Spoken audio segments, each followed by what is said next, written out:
দর্শক সবাইকে আসসালামু আলাইকুম। আমরা এই মুহূর্তে আছি চাঁদপুর জেলার শাহরাস্তি উপজেলার শস্যাগের একটি মসজিদের সামনে। আসলে একটু জরাজীর্ণ পরিবেশ হলেও এটা কিন্তু একটি মসজিদ যেখানে জুম্মার নামাজ পড়া হয়। আমরা কিছুক্ষণ আগে অলরেডি এখান থেকে জুমার নামাজ পড়েছি। এছাড়া এখানে পাঁচজেগানা নামাজও হয়, অর্থাৎ ফজরের নামাজ থেকে শুরু করে এশা অবধি এখানে 5 ওয়াক্ত নামাজ হয়। কিন্তু দেখেন, খুবই বাস্তবতা যেখানে ভিন্ন, সেটা হচ্ছে দেশের এত উন্নয়ন, এত ডিজিটালাইজড মসজিদ, কোটি টাকার মসজিদ রয়েছে, অথচ ভাগ্য ফেরেনি আমাদের এই মসজিদের। আমরা একটু জানবো এখানকার যারা মুসল্লি রয়েছেন তাদের অক্লান্ত শ্রমে যদিও এখনো পর্যন্ত টিকে আছে এই চালটি, তবে সেটা কেন বিল্ডিংয়ে পাকা রূপ নিতে পারেনি অথবা কি করলে আসলে এগিয়ে যাবে। আমরা একটু এখানে যারা গণ্যমান্য মানুষ রয়েছেন, এখানে মুসল্লি রয়েছেন, একটু জানবো আসলে কেন এই মসজিদটির এই বেহাল দশা। গত 25 বছরেও এই মসজিদটি এখনো এক টুকরা ইট গাঁথার মতো শক্তি এখনো হয়নি এই মসজিদের। আসলে কি ফান্ডের অভাব, নাকি মানসিকতার অভাব, নাকি সমাজের যারা গণ্যমান্য যারা পয়সাওয়ালা মানুষ রয়েছেন তাদেরও চোখের দৃষ্টির অভাব রয়েছে? আমরা একটু জানবো। প্রথমে আমি একটু জানবো এই মসজিদের একজন যিনি খুবই প্রবীণ একজন মানুষ, যিনি এখানে নামাজ পড়ছেন গত প্রায় মসজিদের শুরু থেকেই উনি নামাজ পড়ছেন। তিনি হচ্ছেন এখানকার খুব সবার প্রিয় একজন মানুষ। আমরা একটু ওনার কাছে জানবো। জনাব সোভান মামা, আমি মামার কাছে জানবো। মামা, আমরা একটু জানবো এই মসজিদটি কত বছর থেকে আপনি নামাজ পড়েন এখানে? 20 বছর অবধি এখানে নামাজ পড়তে আছি আমরা। এখন আমাকে এখানে আইসি ওই সাড়ে মুজিকে তাই মানুষ আইসে, তো লোকজন আইসে, এই জন্যে কেউ একটু উদ্যোগ করি এই কাজটা করে না আর করতে চায়ও না। যদিও 2-4 পয়সা মানে এইখানে দান সৎকার করে, তো ইমাম সাহেবের বেতন দিতে কষ্ট হয়ে যায়। এই অবস্থায় আছি আর কি। এখন কী করি, আমরা মসজিদ করি, আর এখন চাইছিলাম আর এই মসজিদে করার জন্য। এখন যদি আল্লাহ তৌফিক দেয় আর মানুষও যদি কিছু সাহায্য সম্প্রদায় করে, তাহলে আমরা করণের একটু চেষ্টা আছি। ওকে, আমরা জানি এর আগে বেশ কয়েকবার উদ্যোগ নেওয়া হয়েছিল যে এখানে একটা পাকা বিল্ডিং করা হবে। সেটা আমি গত কয়েক বছর আগেও আমি এসে জেনেছি, কিন্তু আসলে অনেক বছর ফেরিয়ে গেলেও কাজটি শুরু হয়নি। কেন শুরু হচ্ছে না? শুরু হচ্ছে না, টাকা মিলাইতে পারি না, কিছু মিলাইলে আবার এই হুজুর বেতন লইয়া বেতন দিতে পারে না কিছু। এইখানে মানুষ তো ধরেন এক জায়গার না, ওই বিভিন্ন জায়গার মানুষ, এই জন্যে একটু গোলমাইল হয় আর কি। মেইন কথা হচ্ছে এখানে অর্থনৈতিক যে সমস্যা, অর্থাৎ ফান্ডিং এর অভাব রয়েছে। দর্শক, আমরা জানি যে শস্যাগের এই প্রত্যন্ত অঞ্চলটিতে এখানে একটি নতুন, এটাকে পড়া নোয়াপাড়া বলা হয়। এখানে আসলে 30 থেকে 35টি পরিবার রয়েছে। এটা খুব বেশি নয়, কিন্তু আসলে এই 35 থেকে 40টি পরিবার নিয়ে কিন্তু এখানকার সমাজ, আর এই সমাজ 28টি পরিবার, রাইট? হয়তোবা এখন একটু কম বেশ হতে পারে, যেহেতু নতুন করে অনেকে আবার বসতি স্থাপন করছে।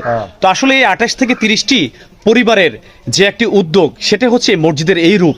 আসলে এটাকে আরো ভালো করার জন্য এখানে আসলে মূলত এই 28টি পরিবারের সাথে যোগ হতে হবে। আরো ধন্যাঢ্য যারা রয়েছেন, প্রবাসী যারা রয়েছেন, যারা আসলে সমাজের বড় বড় কাজগুলোকে যারা সাপোর্ট দিয়ে থাকেন, ভালোবেসে এগিয়ে নিয়ে থাকেন, তাদের ভালোবাসা দরকার। তা আমি একটু জানবো, এখানে একজন প্রবাসী রয়েছেন যিনি আক্তার মামা। আমরা একটু জানবো কি করলে আসলে মসজিদটি খুব দ্রুত আমরা এটাকে পাকা রূপ দেখতে পারবো। আসসালামু আলাইকুম। আসলে আমরা মসজিদ করার জন্য যথেষ্ট চেষ্টা করতেছি। আসলে আমাদের এখানে চারিদিক থেকে লোক আসে, তো যার কারণে মানে সবাই দেখা গেছে, মানে সবার একতা আছে, ঠিক আছে, কিন্তু সকলে দেওয়ার মতন বা সকলে মসজিদে শরীক হওয়ার মতন অবস্থান সবাই নাই। হয়তো হাতে গোনা 2-4টা লোকের অবস্থান আছে, যাক ওনাদের মন মানসিকতা আছে। আসলে এটা তো আর অল্প স্বল্প কাজ না। দেখেন, আমরা এখানে ওই যে মোটামুটি কিছুটা গুছাইছি, যে কণা ভাঙাই রাখছি বা বালু আছে। হ্যাঁ, আমরা চাইতেছি আস্তে আস্তে আগানোর জন্য। আমাদেরকে একজন লোক আমাদেরকে প্রায় মসজিদের জন্য 6 ডিসিম জায়গা দান করছে। হ্যাঁ, এখন আমরা আসলে ওইভাবে গুছাই টাকা পয়সা এক জায়গায় করতে পারি না, বা টাকা পয়সার কারণে আমরা সামনের দিকে আগাইতে পারতেছি না। এখন আমরা আশেপাশে যারা আছে এবং দেশ বিদেশে যারা আছে সকলের সহযোগিতা কামনা করি। আসলে আমার মনে হয় না যে এরকম মসজিদ কোথায় আছে। আসলে এই সবাই যদি একটু সুদৃষ্টি দেয়, সবাই যদি একটু খেয়াল রাখে, আসলে এখানে 5 ওয়াক্ত নামাজ হয়, জুমার নামাজ হয়, এবং ঈদের নামাজ হয়। হ্যাঁ, সব নামাজ হয়। কারণ হলো এটা আজকে প্রায় 20-22 বছর যাবত। হ্যাঁ, এখানে বিভিন্ন জায়গা থেকে মানুষ আসি বসতি স্থাপন করেছে। আসলে মূলত এটা একটা মাঠ এরিয়া, খালি এরিয়া। এখানে কিছু সংখ্যক মানুষ আসে আস্তে আস্তে বসবাস করতেছে। তো এর ধারাবাহিকতা এরা একটা মসজিদ করেছে। মসজিদের বয়স প্রায় 20-22 বছর, আপনারা শুনছেন। আসলে এখানে যারা আসছে বেশিরভাগে এই অর্থনৈতিকভাবে এমন মানে অর্থনৈতিক এমন চাঙ্গার মানুষ নাই। কয়েকজন আছে মুসলিমও, এরা আসলে চেষ্টা করতেছে। আমি যতটুকু জানছি কিছু প্রস্তুতি তা গ্রহণ করেছে, কিন্তু যথাযথ সাহায্যের অভাবে বা অর্থের অভাবে তারা পূর্ণ কাজটা চালু করতে পারে নাই। তাদের চালু করার উদ্যোগ আছে, আমি যতটুকু জানি আমার সাথে যোগাযোগ করছে।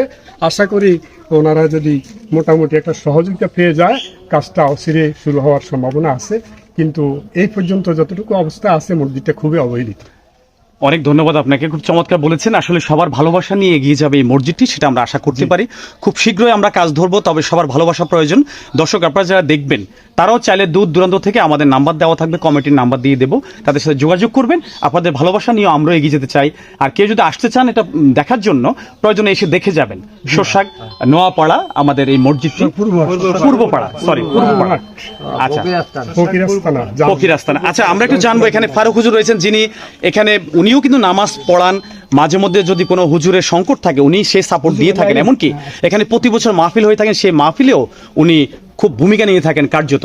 আমরা একটু জানবো জনাব ফারুক হুজুর, কিভাবে আসলে মসজিদটাকে আগানো যেতে পারে আপনি একটু মনে করেন?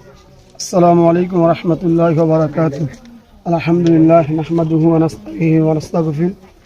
সম্মানিত হাজিরিন, মহান আল্লাহ পাকের দরবারে লাখ লাখ শুকর যে মহান রব্বুল আলামিন আমাদেরকে জুমার নামাজ পড়ার সুযোগ দান করেছেন। ওই মালিকের দরবারে আমরা উচ্চ করে বলি আলহামদুলিল্লাহ। আল্লাহ পাক আমাদের প্রত্যেকের নামাজকে কবুল করুন, আমিন। সম্মানিত হাজিরিন, আপনারা অনেকে অবগত আছেন, এটা হচ্ছে শাহরাস্তি উপজেলা দিন শোষাকপুর মাঠ ফকির আস্তানা কসলজাং মসজিদ। এই মসজিদে আজকে প্রায় 25 বছরের মতো হয়ে গেছে। আমার মনে হয়, যেটা আমার ছোট ভাই কিছুক্ষণ আগে বলছে, শাহরাস্তির মধ্যে নয়, বাংলাদেশের মধ্যে এরকম মসজিদ আছে কি না আমার মনে হচ্ছে না। আসলে এখানে হচ্ছে আমাদের ব্যর্থতা না। আমরা এখান থেকে 10 গ্রাম থেকে 10টা লোক আসছে, বা অনেকটা পরিবার, এখানে আমরা 28টা পরিবারে আমরা একটা সমাজ গঠন করছি। সবাই পায় দরিদ্র, কিছু লোক আছে আমাদেরকে সাপোর্ট দিয়ে যাচ্ছে, যার কারণে আমরা ইমাম সাহেবদের বেতন দিয়ে সম্মানী দিয়ে যথাযথ দিতে পারি না। এর পরে চেষ্টা করে যাচ্ছি, আমরা চেষ্টা করতেছি ইমাম সাহেবদের সম্মানী দেওয়ার, ওইটা দিয়ে আমরা সমাজ ধরে রাখছি এই পর্যন্ত। তো আমরা মসজিদে আসলে করার কয়েকবারে পরিকল্পিত নিয়েছি। পূর্বে যেটার জন্য হয় না, এটা আমাদের মসজিদটা অক্ষ হয় নয়। এখন ইনশাল্লাহ আমাদের মসজিদটা যথাযথভাবে 8 ডিসেম্বর জায়গার মধ্যে অফিসটা হয়ে গেছে অলরেডি। কাগজে আমার হাতে চলে আসছে, গতকালকে আমাকে ফোন করে বলছে নকল নিয়ে আসার জন্য। ইনশাল্লাহ আগামীকালকের মধ্যে আমার হাতে নকল চলে আসবে। তো আমরাও আগামীতে কাজ ধরার জন্য এই আমাদের ছোটো ভাই আক্তার সহ আমাদের প্রবাসী মনির ভাই সহ আমরা চিন্তা করছি, আমাদের ইনশাল্লাহ কাজ ধরবো। তো যারা আসলে দেখছেন, আমার কথাগুলো শুনছেন, এই আমাদের আক্তারও বলছে, আমি সকলের দেশ প্রবাসের সকলের সুদৃষ্টি আমি কামনা করছি, আর্থিক সহযোগিতা কামনা করছি। যেহেতু আল্লাহর কাছ মসজিদ বাইতুল্লাহ একটা অংশ, এখানে যারা আসলে অর্থ দিবেন ইনশাআল্লাহ, আপনার সকলে জানেন এটা দিতে যাবে না, সরাসরি আল্লাহর ঘর। তো ইনশাআল্লাহ এখানে পূর্ণাঙ্গ রেজুলেশন একটা কমিটি রয়েছে, আপনাদের আনামত ইনশাআল্লাহ আশা করা যায় খেয়ানত হবে না। আমি সকলের এই আর্থিক সহযোগিতা কামনা করছি। আসলে হচ্ছে কি, আমরা এক একজন বাবা আসছি, তো সকলে আসলে দরিদ্র, যার কারণে মসজিদ এই ফাঁকা করে আমাদের দ্বারা সম্ভব হচ্ছে না। আমরা কয়েকবার চেষ্টা করছি, এরপরও আমরা ইনশাআল্লাহ ইট নিয়ে আসছি বা কোনা নিয়ে আসছি, এই রড নিয়ে আসার জন্য আমরা পরিকল্পিত আমাদের যোগাযোগ চলছে। আপনাদের যদি সহযোগিতা আমরা ভালোবাসা পাই, আশা করি ইনশাআল্লাহ পানিগুলো শুকাইলে আমরা কাজ ধরা সম্ভব হব। পাশাপাশি আপনাদের ভালোবাসা, সহযোগিতা, আন্তরিকতা দেশ এবং প্রবাসের সকলের সুদৃষ্টি কামনা করি, আন্তরিক ভালোবাসা কামনা করি।